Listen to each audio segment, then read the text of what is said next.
You're on. Hello and welcome to 5 Powerful Women. We are here in the San Francisco Bay Area, California, the United States of America, in a beautiful city, Oakland. And I want to welcome everybody here today. This is 5 Powerful Women. It came through me years ago. It was created, and I have been unfolding, and the project has been unfolding in a beautiful, beautiful way. My name is Tendai Jordan, and I'm here with 5 beautiful women today that are very powerful, and I know that you are powerful also. The women of the world, there are like 3.5 billion women, females in the world. Each one an unique expression of the divine with a purpose and a gift to give. We are all connected as one. We are not alone. And we love each other deep down in our hearts. Because when we know that we're not alone, that we have the strength, then we can get through. So 5 powerful women, just imagine millions of women, 5 at a time, sitting in a living room, in a kitchen, in the back porch, sharing their experience around a relevant topic. And that experience expresses the victory, the healing, the success, the achievement of women, so that we can live, love, and laugh out loud. Yes. So I'm going to introduce these women, or they're going to introduce themselves this afternoon, starting at my right. Hello, I'm Akanke Adefumi from Claim Your Shiro. I am a personal success coach, and I help executive mothers switch from stress to success in their work, family, and personal lives. Hello, I'm Takia, mother of 3. I'm also a singer, songwriter, and also a higher education advocate. I've been professional in higher education for about 7 years, so that's who I am. Hi, I'm Reverend Sunshine Michelle Coleman, and my newest endeavor, I'm the founder and senior minister of Authenticity Journey of Renewal. And what we're about is to help people to peel and uncover and discover within themselves who they really are at the core, reconcile, there's something to reconcile, I'm sure, and then express that out into the world as their authentic self. My name is Sherry Greer, and I am a transformational coach. I work with women, young adult women, teens, and what we do at Butterfly Fields, which is my coaching business, we work with the inner work. We work with the inside first before we manifest things on the outside. Hi, I'm Marjorie Paul Pearls, and I'm a life designer coach, and I will work with women, taking them from where they are to where they want to go. My dream really is to help women especially reach their dreams, and especially the boomer babes, and those are baby boomer women born during the baby boomer years who are interested in designing their life with passion, fun, and meaning. And thank you, Tendai. And today, in this powerful energy with these beautiful women, we're going to be talking about, the topic is, how have you come to use your powerful yes and your authentic no? Understanding that the many women that I have known has been their life yesing to the community, to the church, to the synagogue, to the spiritual center, to their families, to their parents, to their yes. Now, when we mature and we want to take care of ourselves, how do we begin to use our powerful, our authentic no? Let's start with, who's first? You? Thank you. Okay, so I'll just start. So first, I'd like to say that I love my life right now. I have this sense of aliveness and purpose and this level of connection that I always wanted, this sense of freedom. And it's funny because I think about how my life used to be. And I remember waking up in the morning and just slapping the snooze button on the alarm clock like 10 times before I even opened my eyes. I started downloading all of the things I had to get done that day. So I was exhausted before I even got out of bed. And, you know, I was going through life, checking things off of my to-do list, not really being present to what was really happening in my life with my kids. I had a small business I was running on the side, and from day to day, things just seemed like a blur. And I remember feeling just pulled in all these directions, and I was constantly drained and resentful. And I remember talking with a mentor of mine, just complaining about how things weren't working out. And I remember that she said to me, well, is there something else that you can focus on? And I was like, yeah. And she said, great, go do that. And so I was kind of irritated with her, you know, it was kind of flippant, her remark.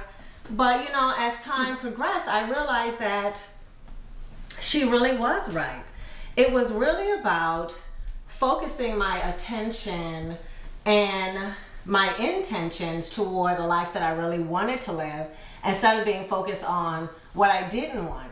And so for me, that became really this practice of saying yes to the life I wanted and no to all the other stuff that was getting in the way of that.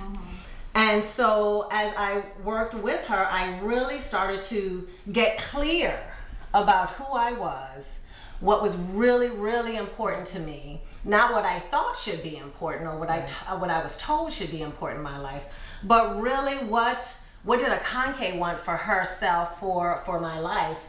And so I began to take actions towards living this life that I really wanted. And today my life has transformed. It's done a 180. And now I have all of this time for myself, this me time that I really desperately needed. Time for my desires. I have this amazing supportive community around myself, and I'm really connected with my family and really grounded. Thank you. Yeah. Thank you. That sounds fabulous. And it sounds to me like what I'm hearing is you used your yes and your no to create the life you want. Yes. Go girl. Yes. Go girl. I love that. Everyday practice. I'm loving that. Yes. And can we all kind of relate to that? Yes. Yes. And Definitely. the next. Me? Yeah. Jump right in Similar there. story. I've done a lot of things in my life. I'd been a lawyer. I worked doing admissions for a college, and I had a pretty good life, and in many ways a great life. And I always had this, well, it could be better, but I'm okay. To be better, I had to do certain things, and I wasn't willing to do those certain things, even though I knew what they were. They were health, work on my relationship, work on how I feel about myself. And they just didn't seem important enough for me to move to the next level. However, I decided to say yes to that person inside me that was really yearning to get out. And I was getting older. And now you're probably thinking, I wonder how old she is, which I'll tell you in a minute. And I decided I want to go to the next level. And I made a real conscious decision to say yes to that part of myself that was saying, time's wasting, you know, it's now or never. And I really transformed in a lot of areas of my life. So I'll just tell you about a couple. One was health. And I always knew, you know, you exercise, you eat right and all that stuff. And it's like, okay, whatever, you know, I like my food to lie in bed. However, I realized I have to do these things. And I was working with a coach, and she said, now what would blow your mind? And she said to me, why don't you do a half marathon? And I thought, are you freaking crazy? Okay. Because I wasn't a runner, A. B, I wasn't a runner. And C, I didn't run. I thought, okay, it would totally blow my mind. So I did. And I thought, okay, I'm going to do it for my 65th birthday. So now you kind of have an idea of how old I am. And I thought my goals were to not be last, to finish within the prescribed time, and to be an inspiration to other people. Because if I started from, like I ran a little bit, I dabbled, from that to actually doing the marathon. And I walked and ran. I didn't run the whole thing, but it was something. And so I told everybody I was doing it, and I put it on Facebook. And when I didn't feel like going out to do the training, I would remember I have to do it because I'll disappoint all these other people. And I did it. And when I actually did my training run for 10 miles, Wow. I cried. Yeah. I mean, I did. And that's But great. then I did the 13.1. And so the other ways I've also transformed was in the relationship with my husband. We had a good marriage, and it was great, but you want to do the things you did when you first got together. Like, I used to write him little love notes, and so 21 years later, now I'm writing him little love notes. And the other, just to end it, is what you do with your state, how you feel. And I developed a morning ritual that includes gratitude and intentions, and now I'm developing an evening ritual. And I know my time is up. Thank you. Thank Love you. Thank you. That is fabulous, because I'm hearing the thread starting to come through all that we're talking about, which is decision making and going within yourself to find what is true for you and what works for you. That is absolutely great. Thank you for sharing that. And I knew her then, and I know her now, and she does look so much fabulous. So, okay? Yeah. But I'm not going to say how old I am. So go ahead. Yes. Yeah. Okay, yeah. Decisions. I think one of the most challenging experiences that I've had was responding to an authentic no that was screaming on the inside of me. So when I was 26 weeks pregnant, I decided that I was just not happy in the relationship that I was in with the father of my children. And we had a 5-year relationship, and there was nothing that I could tangibly say, well, this is wrong, or this is wrong with him, or this is wrong with the situation. I just wasn't happy, and I didn't want to be in a relationship anymore, and I had no clue how to say that, and I didn't even know how to communicate that to my family. So I just took some steps, made some transitions, and me saying, giving myself an authentic yes turned into me having to really process what it means to hurt somebody really, really bad, and then have to deal with that hurt. Because it wasn't like I could just walk away from the situation because I was no longer happy. I then had to accept the burden of what I had done to somebody. And it wasn't, there wasn't any, in my mind, it wasn't like I had did anything. He couldn't say, well, she did this, and she, it was just like, I'm not growing in this. I need something else. And to explain that is very challenging with somebody who is not willing to accept that. So I think the biggest thing for me was just dealing with the terror and the fear of having 3 children and choosing to not be in a partnership, and knowing that I needed to trust that I would be able to take care of them without depending on anybody in any particular way. And also dealing with kind of like the terror and the fear inside of me with somebody that I felt I kind of turned into an enemy, somebody who initially was just there, and wanting to be supportive just became a complete and antagonistic force in my life. Takia, how do you feel that when you were moving through this experience, and what was the outcome for you in terms of uplifting you?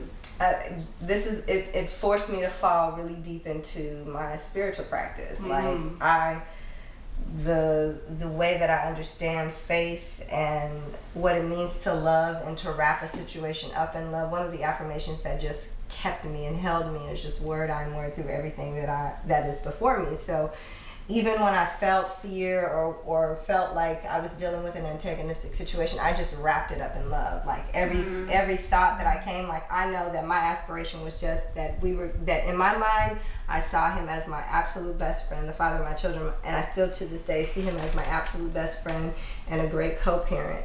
So it was just really a situation where I had to accept saying yes to myself still meant that I had a lot of work to do. And saying yes to you, did you also find that it's saying yes to other people? Because you're also, Yes. when you honor yourself, I truly believe this, when we honor ourselves, we are actually honoring everyone else. Absolutely. And because everyone has within them the strength and courage that they need to do and move through things too. And when we say yes, we're opening up and allowing them to be in their own truth also. I believe that. And I hear nothing but strength coming from and courage coming from what you're talking about. And I'm sure there's a lot of people, I can relate to that in ways I let go of some things too that was very difficult. And you had to get out of this whole idea of what you're supposed to do, what you're supposed to be as a woman, as a mother, as a, a spiritual person, and just move and do something totally out of race consciousness. Yes, thank you for sharing that. It reminds me of the quote, I don't know exactly the quote, but it's Marianne Williamson, the one everyone thought Mandela. Right, I know which one you mean, yeah. The part where she says, when you do what you have to do, you give other people permission to do who they are. Yes, good, exactly. Oh, yeah, that was their quote. Oh, cool, thank you. Thank you for sharing that. Bingo. Bingo. Hit the nail on the head. Yes. There is a thread here, because I believe that it's not either or, like you have to do the yes or the no. I believe it's the both and, Thank you. because both are powerful and authentic, help you to be in your authentic self when you can rise up and do that. Because I believe I need to look within myself to see, is it a yes or a no? And I believe that we're so acculturated to hear what other people's yes is, and we think it's our yes. So we end up saying yes to something when, if we really self-reflected and looked, it might be a no. And so which are we going to choose? Is it going to be the no when we should have said yes, or is it going to be the yes when we should have said no? Yeah. And so we need to just like look within and come up with our own decision. And it takes, I believe, courage and faith and to just leap and do that, because sometimes it's going to be hard leaving, their baby's father, 3. I mean, and what? So the story I have with that, just to put some teeth in it for me, my last relationship was loving,